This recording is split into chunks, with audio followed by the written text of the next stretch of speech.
Ukrainaga yuborilgan har qanday xorijiy qo'shin biz uchun nishon. Rossiya. Assalomu alaykum, aziz kanalimiz kuzatuvchilari, kanalimizga xush kelibsiz.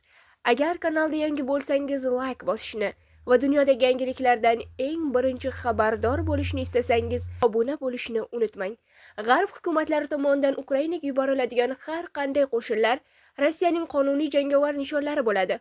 Bu haqda 8-yanvar kuni Rossiya Tashqi ishlar vazirligi vakili Mariya Zakharova ma'lum qildi. Uning bu bayonoti Buyuk Britaniya va Fransiya sulh tuzilgan taqdirda Ukrainaga ko'p millatli kuchlarni joylashtirish rejalarini e'lon qilganidan so'ng yangradi. Bildirilishicha, Rossiya 6-yanvar kuni Parijda bo'lib o'tgan ko'ngillilar koalitsiyasining yig'ilishiga birinchi marta javob qaytargan. Rossiya Tashqi ishlar vazirligi munosabatida Ukraina tarafdori g'arb hukumatlari koalitsiyasining harbiy bayonotlari tobora xavfli bo'lib borayotgani aytilgan. Fransiya prezidenti Emmanuel Macron minglab qo'shinlar yuborilishi mumkinligini aytgan.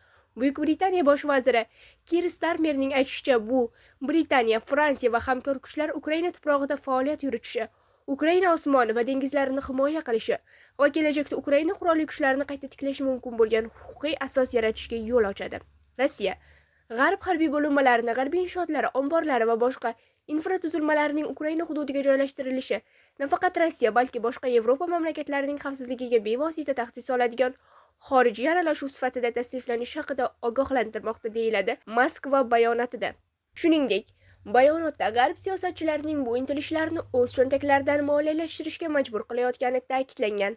Barcha bunday bo'linmalar va inshootlar Rossiya qurolli kuchlarining qonuniy jangovar nishonlari hisoblanadi. Ushbu ishtirokchilarning rejalari Yevropa qit'asi va uning aholisi kelajagi uchun tobora xavfli va halokatli bo'lib bormoqda.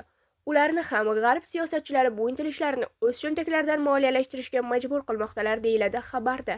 Ma'lumot o'rnida 2022-yil fevral oyida Ukrainaga to'liq ko'lamli bostirib kirishni amalga oshirgan Rossiya Ukrainaning NATOga qo'shilishi va Rossiyaga tahdid qilish uchun platforma sifatida ishlatilishining oldini olish uchun aralashishga majbur bo'lganini da'vo qiladi.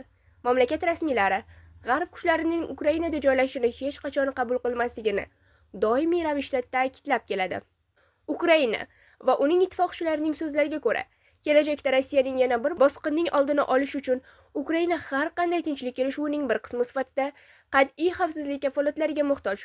Qo'shma Shtatlar Ukrainaga o'z qo'shinlarini yuborishni rad etgan, ammo uning maxsus vakili Stiv Uitkov 6-yanvar kuni Parijda bo'lib o'tgan uchrashuvda prezident Donald Tramp Ukrainaga kelajakdagi hujumlarning oldini olishga qaratilgan xavfsizlik protokollarini qat'iy qo'llab-quvvatlashini aytgan.